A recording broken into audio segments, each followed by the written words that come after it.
Oui, donc bonjour à tous. Moi, j'ai récemment pris mes fonctions auprès du Comité français de l'UICN et j'ai le plaisir de retrouver pas mal de personnes que je connais ici pour vous parler cette fois-ci du standard mondial de l'UICN.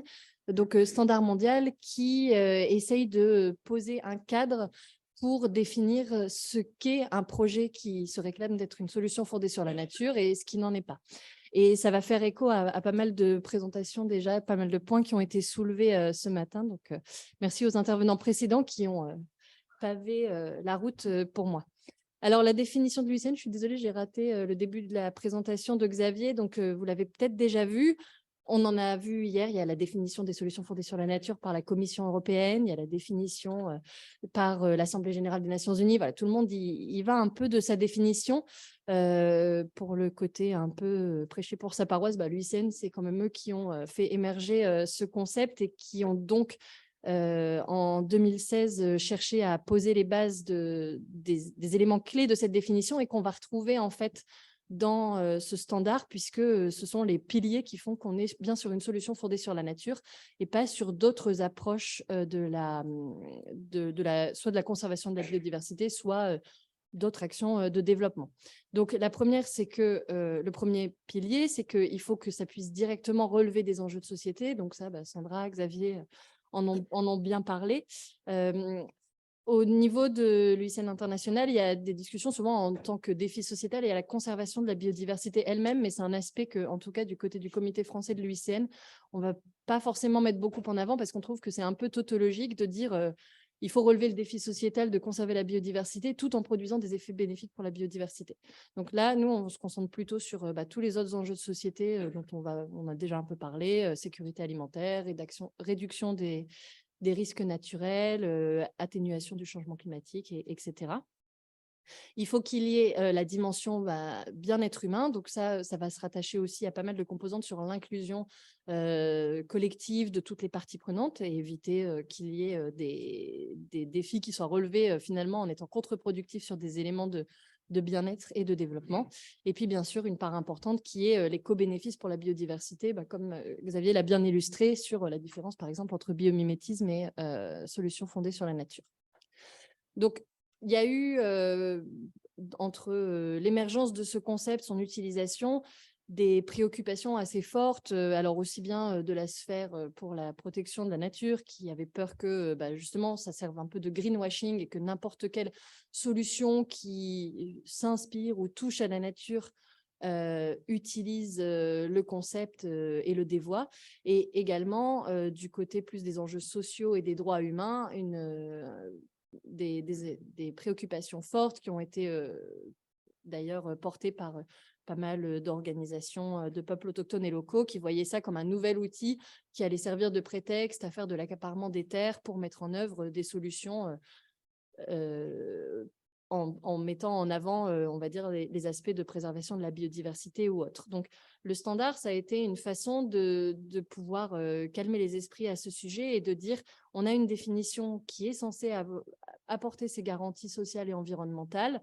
Maintenant, le standard mondial, c'est un ensemble de 8 critères et de 28 indicateurs qui ont été développés par un groupe de travail dédié d'experts qui travaillent auprès de la Commission des écosystèmes à l'UICN international et qui a pour vocation de vraiment déployer dans un projet tous les questionnements pour dire est-ce que je fais bien une SFN? Est-ce que je ne suis pas en train finalement d'avoir des effets non volontaires sur la biodiversité? Est-ce que je ne suis pas en train de créer des problèmes sociaux en mettant en œuvre mon projet qui est une solution fondée sur la nature? Donc ça peut se faire au niveau de la planification.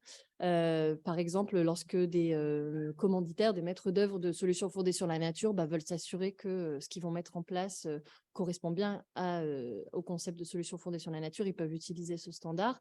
Ça va être aussi utilisé par les personnes qui mettent en œuvre les projets, par exemple les bureaux d'études, les entreprises, les associations. Donc, ce guide, il est public, il est disponible sur le site de l'UICN international. Mais je vous avoue que la formulation n'est pas forcément très digeste, c'est assez technique. Donc, le comité français de l'UICN avait créé ce guide il y a quelques années. Je suis désolée, je n'ai pas pensé à vous amener des exemplaires papier, mais on est dans un monde numérique. Donc, vous pouvez aussi consulter cette publication en ligne. Et c'est 8 questions à se poser pour mettre en œuvre des solutions fondées sur la nature, donc d'une manière qui se veut un peu plus vulgarisée, on va dire, sur tous ces aspects-là. Alors, l'intérêt de ce standard, c'est qu'après, il peut être décliné de différentes manières.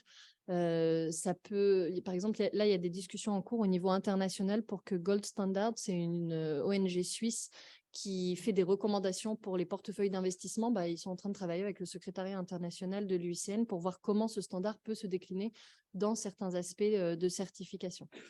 Je sais que du côté des entreprises, des labels, en fait, c'est une façon aussi, là, ça n'engage que moi en vous disant ça, mais moi, je le vois aussi comme une manière pour l'UICN de mettre un garde-fou et d'éviter que n'importe quel projet qui se réclame d'une solution fondée sur la nature se soit estampillé comme ça. Là, l'UICN dit, voilà, nous, on vous remet un guide, mais après, c'est de l'auto-évaluation et on n'a pas une valeur de certification quand on dit qu'un projet a été mis en œuvre selon le standard de l'UICN. Donc, c'est repris par certains organismes comme ce Gold Standard et ça pourrait l'être par aussi d'autres labels intéressés.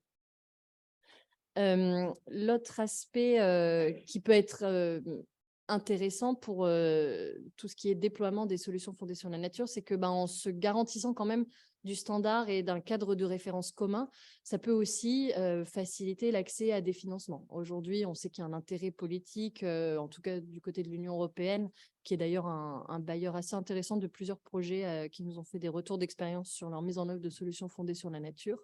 Donc, c'est de dire, voilà, on sait qu'on n'a pas fait n'importe quoi en mettant en place une solution fondée sur la nature. On a utilisé le standard mondial développé par l'UICN. Donc, ces 8 critères, ils ne sont peut-être pas forcément les plus lisibles sur ce diagramme, mais je vais aussi les rebalayer un par un ensuite. Ils partent vraiment de l'enjeu central qui est de répondre aux défis sociétaux dont on a parlé, donc de bien identifier à quels défis vont répondre cette solution fondée sur la nature, avec l'idée que ce n'est pas préserver la biodiversité que pour elle-même, mais pour pouvoir répondre à des enjeux humains. La conception à l'échelle, ça a déjà été abordé notamment par Sandra aussi, et je vais revenir là-dessus parce que c'est essentiel sur la manière dont on peut déployer une solution fondée sur la nature. Ça ne va pas être uniquement à l'échelle d'une parcelle.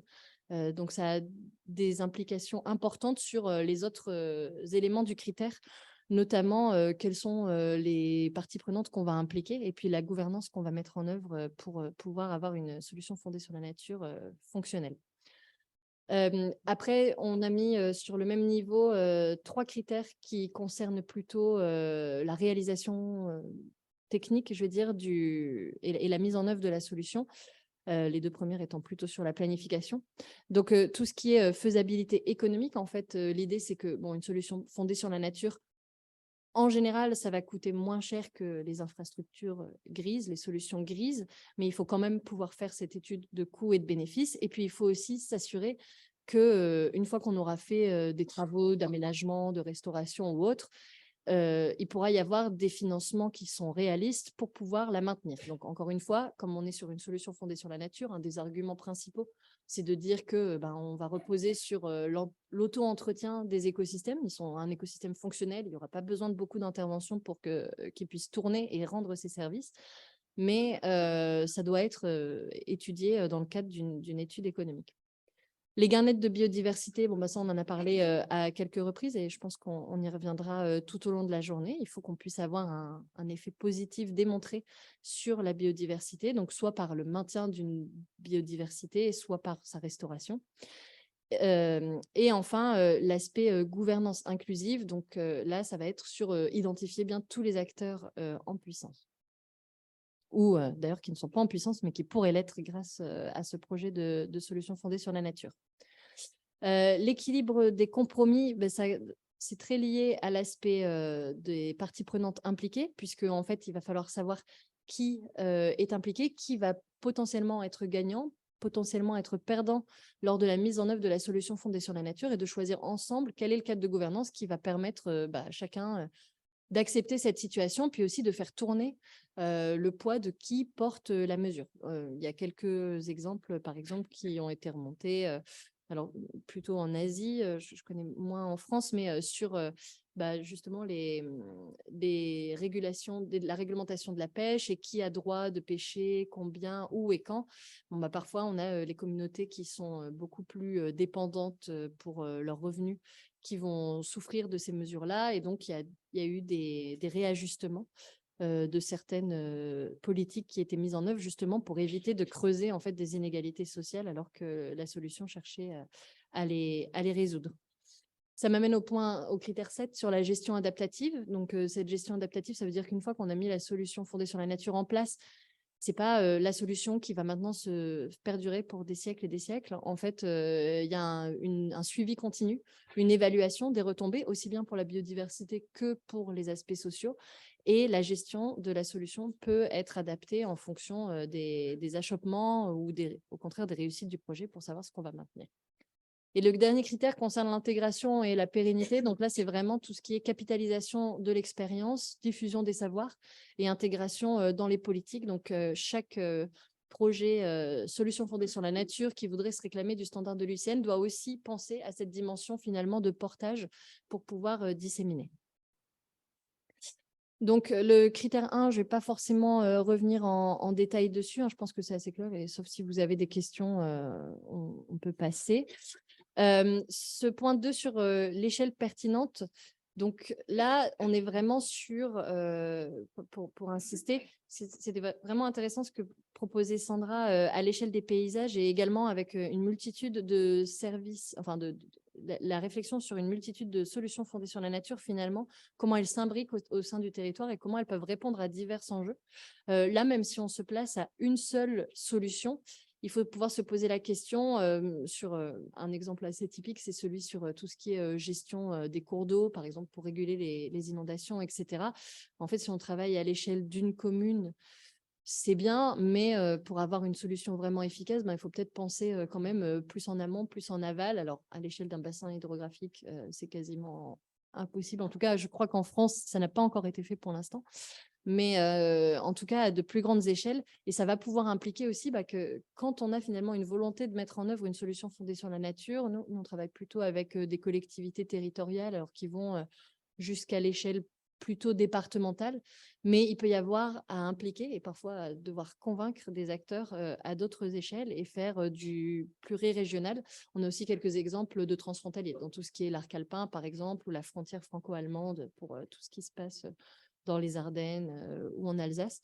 Et là, ça peut être soit des opportunités parce qu'on va trouver des partenaires de l'autre côté de la frontière, administrative ou politique, qui sont partants, ou au contraire des acteurs qui vont pas avoir le même agenda politique pour la conservation de la biodiversité ou pour d'autres défis environnementaux et sociaux, et qui vont pas s'embarquer dans des projets de solutions fondées sur la nature. Les bénéfices pour la biodiversité, là, on en a pas mal parlé et j'anticipe une de mes dernières diapositives qui concerne aussi quels sont les apports que peut faire la recherche pour la mise en œuvre des solutions fondées sur la nature et pour pouvoir répondre à ce standard mondial. Il y a besoin d'énormément de données sur la biodiversité et puis de savoir finalement quel est l'état des écosystèmes. Alors, soit de savoir si on veut si c'est une solution fondée sur la nature qui va se baser sur la restauration d'un écosystème, ça va être de là d'où on part et pouvoir suivre les retombées bénéfiques pour la biodiversité, mais ça peut être aussi de savoir où on veut aller, quel serait finalement un état de référence pour un cours d'eau fonctionnel. La minimisation des risques, c'est assez intéressant, je trouve qu'ils aient mis ça dans le standard, puisqu'en fait, ça reconnaît que même si on a des études, même si on peut imaginer qu'en mettant telle solution fondée sur la nature en place, on va avoir tel bénéfice sur la biodiversité, mais en fait, il y a toujours une part d'inconnu qui est due au caractère, je crois que Jean-François Sylvain aime bien dire la stochastique de la biodiversité. Donc, le caractère stochastique de la biodiversité. Donc, en fait, il va falloir pouvoir faire un suivi précis pour voir si on n'est pas finalement en train d'être contre-productif dans notre solution fondée sur la nature. Et là, on va retomber sur les enjeux de gestion adaptative, puisqu'il faut qu'on puisse gérer les risques sur la biodiversité. Un exemple assez concret aussi, ça peut être quand on fait une opération de restauration, s'assurer que dans les semis de plants qu'on va ramener dans la zone, on n'est pas en train d'introduire une espèce exotique envahissante, par exemple. La viabilité économique, pareil, je ne vais pas revenir dessus. On est vraiment sur plutôt des analyses coût-bénéfice avec quand même cette volonté de bien pouvoir expliciter les coûts des autres options. Et je pense qu'il y a un principe de réalisme un petit peu qui est de se dire, si une solution grise ou une solution mixte entre solutions fondées sur la nature et solutions ingénieuse coûte moins cher à l'entretien et est plus viable financièrement, il faut l'envisager et c'est pas mettre les solutions fondées sur la nature par-dessus tout. La gouvernance inclusive, le critère 5 et le critère 6 vont pas mal ensemble. Le critère 5 étant plutôt focalisé sur bien identifier les parties prenantes et créer un cadre de gouvernance totalement inclusif. Il y a une référence explicite aux peuples autochtones, notamment dans ce critère, et au consentement préalable, libre et informé, qui est reconnu comme central pour la bonne mise en œuvre des solutions fondées sur la nature. Et le critère 6, ça va être beaucoup plus sur qui a le pouvoir de… Enfin, qui choisit la solution mise en œuvre, comment elle va être mise en œuvre, quelle terre on va utiliser. Ce critère-là adresse spécifiquement tous les aspects d'accaparement des terres. Et avec l'idée, encore une fois, qu'on peut réviser les mesures et trouver un équilibre entre les gagnants et les perdants potentiels de la solution fondée sur la nature. Le dernier, l'avant-dernier critère, c'est sur la gestion adaptative. Donc là, je pense que j'ai plutôt assez bien couvert déjà ce critère. Et le dernier sur l'intégration et la durabilité. Donc là, peut-être pour creuser un petit peu sur deux aspects. Ce qui est diffusion et partage des enseignements, je pense qu'on est bien en train de le faire aujourd'hui. Et donc, pour toutes les personnes qui témoignent plutôt à l'échelle projet, en fait, ça fait partie finalement de la philosophie des solutions fondées sur la nature, telle que promue par le standard. C'est aussi quelque chose que fait le comité français pour l'UICN, justement. C'est l'essentiel du travail sur les solutions fondées sur la nature, c'est d'accompagner des porteurs de projets, d'identifier qui le fait en France. Donc, nous, on travaille à l'échelle française, métropole et outre-mer, pour pouvoir montrer que ça existe, que c'est possible de faire des solutions fondées sur la nature et voir quelles sont les leçons retenues en termes d'obstacles, difficultés et leviers pour pouvoir mettre en œuvre ces solutions. L'aspect prise en compte et intégration dans les cadres politiques et réglementaires, là, on est aussi bien dans la philosophie des solutions fondées sur la nature et telles qu'elles ont été conçues par l'UICN il y a quelques années. C'est de pouvoir faire ce qu'on appelle le mainstreaming dans les arènes internationales, l'intégration sectorielle. Donc, c'est pour ça que c'est très lié aux défis sociétaux. On ne va pas faire une solution fondée sur la nature pour le plaisir. On va le faire parce qu'en fait, ça peut aider ce qui tombe dans l'escarcelle du ministère de l'Agriculture, ce qui peut contribuer au développement économique, etc. On va toujours chercher à le rattacher. Et aujourd'hui, on a des exemples. Alors, on a un exemple de politique qu'on pourrait dire sectorielle, qui est les politiques climatiques. Aujourd'hui, dans le plan national d'action dans le plan national d'adaptation au changement climatique français, il y a une référence explicite aux solutions fondées sur la nature pour contribuer à l'adaptation au changement climatique. Il y a une mention dans la stratégie nationale de la biodiversité comme un outil qui va être promu dans les autres politiques, mais à ce jour, à ma connaissance, il n'y a pas d'autres politiques ou plans d'action nationaux qui traitent explicitement des solutions fondées sur la nature. Et donc ça, c'est un objectif crucial.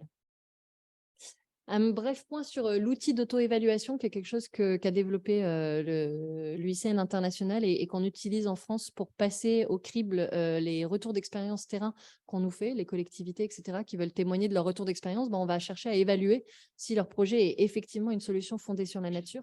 Donc cet outil, il a vocation à être disponible largement. Il ne l'est pas encore parce qu'il est plutôt en phase bêta-test, on va dire. Mais d'ici la fin de l'année, je crois que c'est prévu que ce soit un peu plus ouvert. Donc pour chaque projet, il y a un ensemble de critères et d'indicateurs qu'il faut renseigner. Alors c'est un jugement qualitatif, on va dire si le critère est respecté de manière forte, adéquate, partielle ou insuffisante. Et l'outil mouline ces informations au regard du nombre d'indicateurs totaux par critère, etc., pour donner ensuite une note quantitative sur la l'applicabilité du concept de solution fondée sur la nature au projet en question.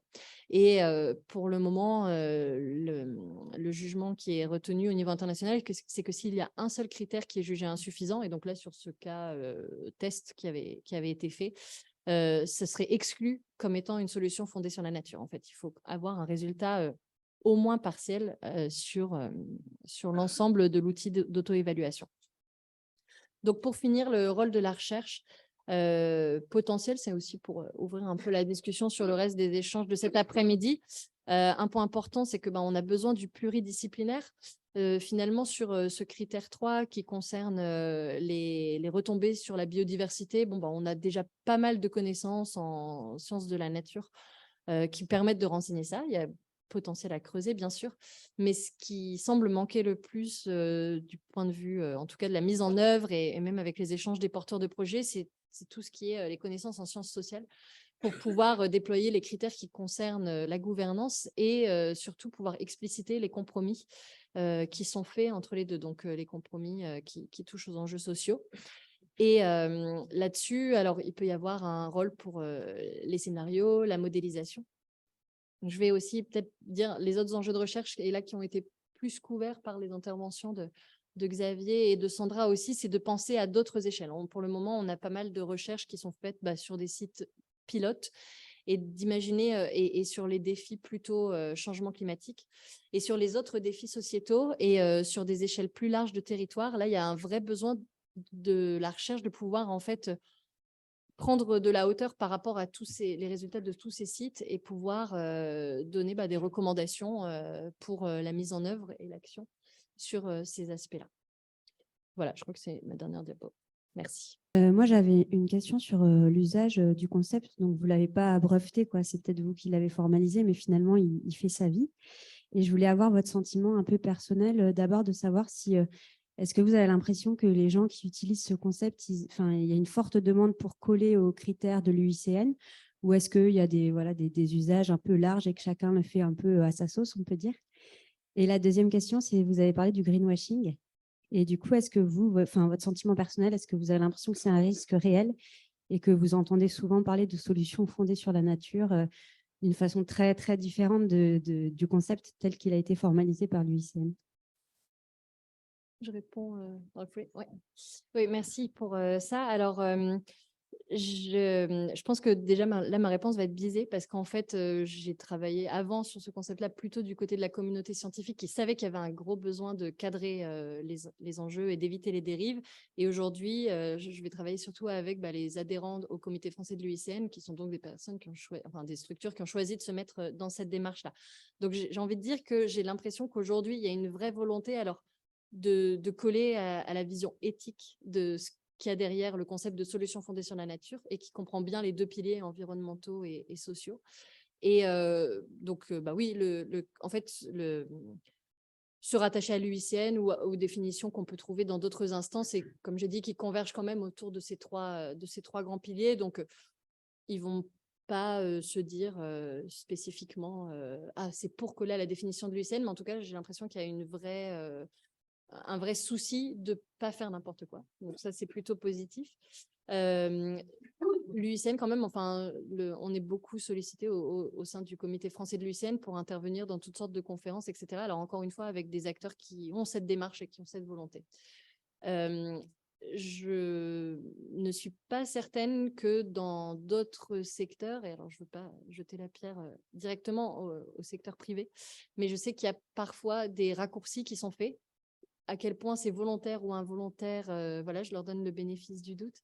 Mais je pense il y avait Network Nature notamment qui est une organisation, une association au niveau européen de différentes entreprises et des collègues qui ont beaucoup travaillé avec eux pour leur dire que non, draguer des tonnes de sable au large pour les mettre proche du littoral néerlandais pour stopper l'érosion côtière, c'est pas une solution fondée sur la nature parce que le sable, c'est naturel. Voilà, donc ça, c'est encore un défi, je pense, mais je suis pas assez aux prises avec ce public-là pour savoir à quel point le concept est dévoyé.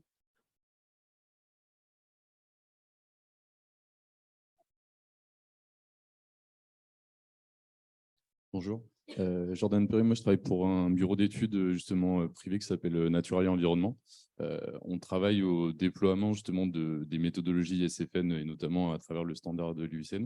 Donc, ce n'est pas vraiment une question, mais c'est plutôt un retour d'expérience par rapport à ce que vous venez de dire.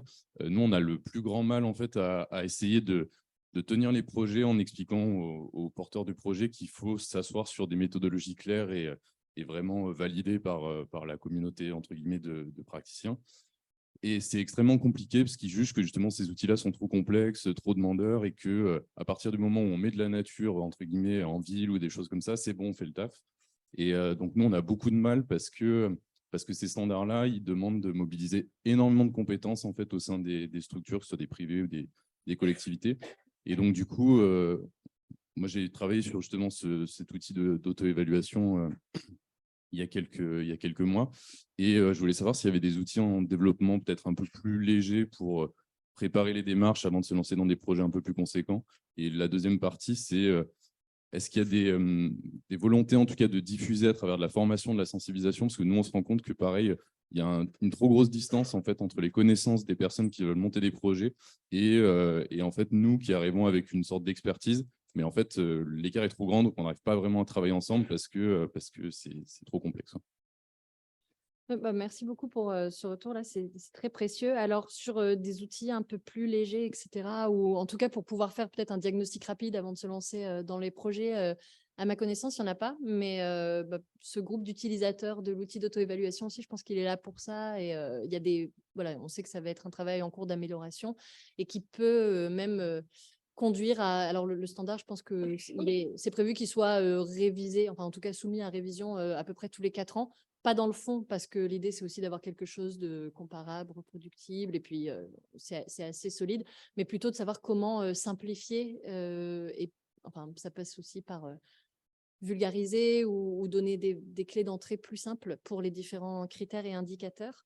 Et sur l'aspect formation, etc., c'est assez continu. Il n'y a pas, à ma connaissance, de gros déploiements au niveau du ICN international, mais il y a pas mal de projets. Je pense que les collègues qui vont parler de Life Artisan après, ça va répondre en partie à cet aspect aussi. Et moi, donc, ma question, c'était sur les scores. Tu as bien dit que finalement, vous finissez avec cette rosace-là. Voilà. Et est-ce que tu peux préciser comment c'est scoré et surtout le minimum, par exemple, si tu es en jaune, c'est suffisant? Alors, j'ai dit, je sais qu'ils vont me poser des questions sur le scoring. Non, ouais. Non, donc le seul critère enfin, c'est exclusif si tu as un score insuffisant. Donc, si tu as un score partiel, c'est OK. C'est ce que j'ai compris. Et ensuite, sur les pourcentages qui sont créés, etc., en fait, donc, tu vas remplir ton tableau uniquement de manière avec en fait, tu choisis là dans le menu déroulant, strong, partial, etc. Là, c'est toi qui le choisis, donc jugement qualitatif de comment ton projet remplit le standard. Et ensuite, tu as cet outil-là, ce tableau qui va voir quel est le score. En fait, pardon, je dois préciser, insuffisant, c'est 0, partiel, c'est 1, adéquat, c'est 2 et fort, c'est 3 sur un système de notation. Et donc, l'outil te mouline entre comment tu as scoré ton critère au regard des différents indicateurs. Chaque critère a 1, à 2, 3, 4 indicateurs. Donc, il voit quel est le potentiel maximum. Par exemple, sur le premier critère, tu peux faire 9. Ça veut dire que tu aurais rempli tes 3 critères forts. Donc, ils sont attribués une note de 3. Et tu as le calcul du pourcentage par rapport à toi. Si tu as mis que c'est partiel, en fait, tu auras 3 sur 9. Donc, c'est comme ça qu'ils génèrent les statistiques et elles te permettent en fait de placer sur le diagramme araignée.